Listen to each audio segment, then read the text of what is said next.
Good morning, I'm Brian Lentz with a look at your local news. Lloydminster RCMP have laid 83 charges against 22 individuals in the border city after a 2-week investigation. On Thursday, police executed 2 search warrants near 47 and 56th Avenue on 43rd Street. Police found stolen property close to $35,000, as well as firearms and drugs. RCMP also arrested 13 individuals from Lloydminster, Onion Lake, and Edmonton, and have issued warrants for 9 others. Charges include trafficking fentanyl, methamphetamine, cocaine, heroin, and marijuana, as well as possession of stolen property, multiple firearms offenses, and resisting arrest. Court dates for those involved will be taking place over the next several months in Alberta and Saskatchewan. The investigation continues and more charges are expected to be laid. Well, ES Laird hosted their first ever ping pong tournament last Thursday, sparking tons of interest from players of all ages and skill levels. Our Kira Lyons has more. So we have athletes from all over Lloydminster and a few that have traveled from around Saskatchewan to come and compete today in 3 different categories, U14, 18, and then an open adult category. And we have about 18 adults from around Lloydminster that have signed up from 60 and under. So we're excited to have everybody here today. There were 18 kids who participated in the tournament, a few coming from the Saskatchewan Table Tennis Association, as well as many local players like E.B. Lim. When it first got onto the calendar, I got very excited because this is the first table tennis event here in Lloyd, and I immediately talked to my dad about it, and we both got very excited. He got down to training me immediately that night. It was like around 11 p.m., and I went till like very late. The tournament was put together by Derek Koppel with the help of Belgium product Paul Noel. Paul has been traveling to Lloyd to help out with the club since its formation and has absolutely no lack of experience when it comes to the sport of table tennis. Oh, I'm 56 years old. I play ping pong for 50 years now, for 45 in competition.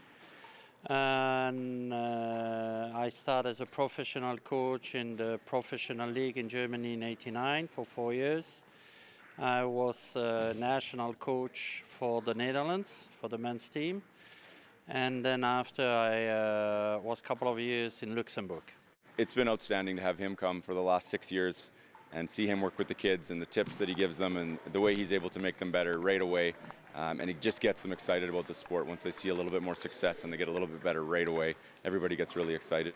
Derek took some of his athletes to provincials for the first time last year, which he believed prompted the need to host a tournament earlier in the season.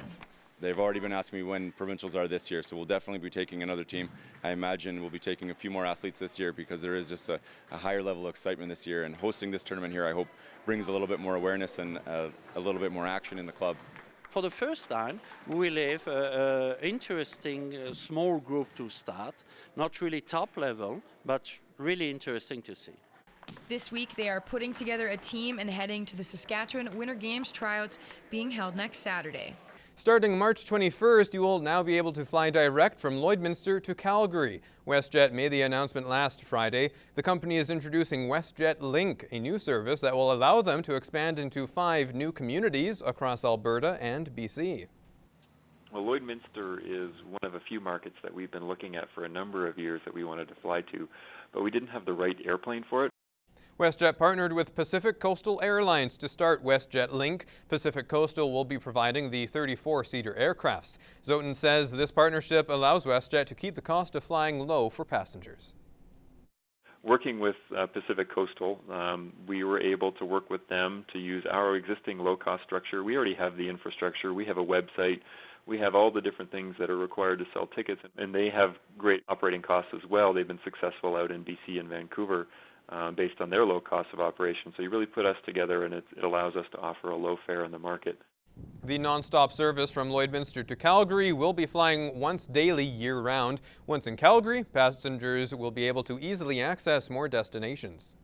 So Lloydminster citizens will have access to convenient single connect options in Calgary. So before, when you might have to change airlines, or you might have to drive to an airport in Saskatchewan or Alberta to get the flight that you wanted, now you can get a low fare right out of Lloydminster and have a convenient single connection onto another WestJet flight to wherever you're going.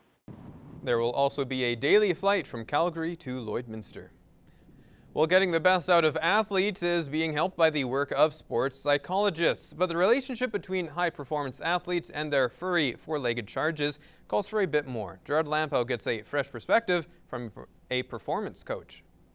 We have to make sure that we're focusing on the things that we have control over and that are directly relevant to our performance. John Stevenson describes himself as a performance coach. He's also a trained goalie and a goalie coach for over 25 years, working with the likes of Lloydminster's Braden Holtby, whom he coached at the Saskatoon Blades. He doesn't take things personally. When you give him feedback, he takes it and he uses it, and just has such a strong work ethic and commitment to excellence, and that's what makes him so good. Stevenson was speaking in Lloydminster recently to an audience that included horse lovers, riders and ag producers. He spoke about refocusing. He uses the example of distracted driving. Can you drive and be on your cell phone at the same time? And the answer is yes, but you can't do either one of them very well. And so we have this mental rule called the mind can only actively process one thing at a time.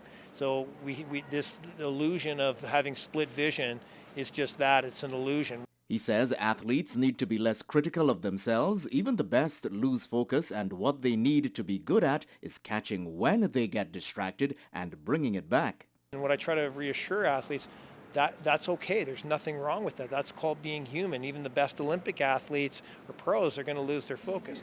But what they're good at is catching it and bringing it back to what's important really quickly. Stevenson uses a tool called mindfulness meditation for athletes to refocus daily in their mental gym. He says it's not a technique, it's a way of being.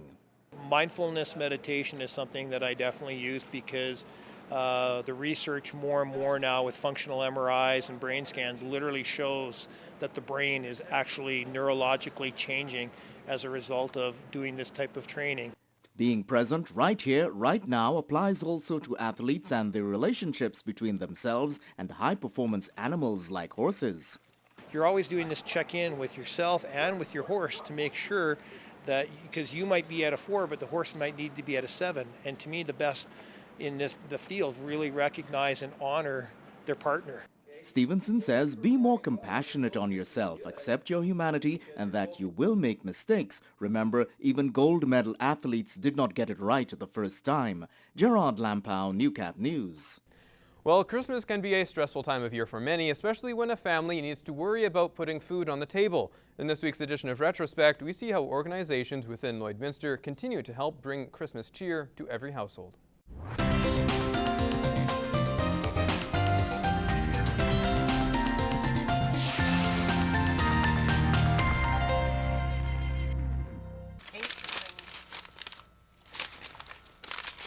It's only the middle of November, and already the shelves are starting to fill up with mountains of cans.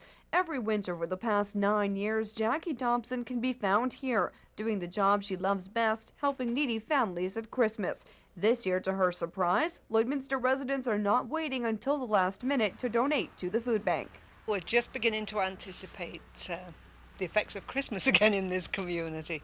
People are getting on the bandwagon. I've had phone calls this week about what do you need, what would you like, what can we do? Bins in local grocery stores like the Co-op have already been filled and emptied. Even in tough economic times, Lloydminster continues to give, allowing other organizations a chance to help as well. Yeah, we're very busy. We're happy to be busy. We're thankful that we get to serve the community, and they've become like our friends and family, a lot of them. Through its food rescue program, the Olive Tree collects $18,000 worth of food, or £5,000 every month, from grocery stores, restaurants, businesses, and individuals. All that food helps the Olive Tree provide 7 meals a week, as well as support Lloydminster school lunch programs. And they're on limited resources, so we are able to support them with what we get in. So most of the schools come in and we call it shop. So they can come in and take whatever it is that they need. Some schools have kitchens, some don't, so their needs are different. You can donate food to the Olive Tree anytime the retail store is open. We're doing Christmas hampers with the Catholic School Division this year, and so there are a few items that we know we're going to be short of in December. Those lists are available on our Facebook page, or if anyone's interested in coming to any of our meals, our website lists on a calendar the dates, times, and addresses that they're available. That's all for Retrospect. That's all the time we have for local news. Thanks for joining us and have a good day.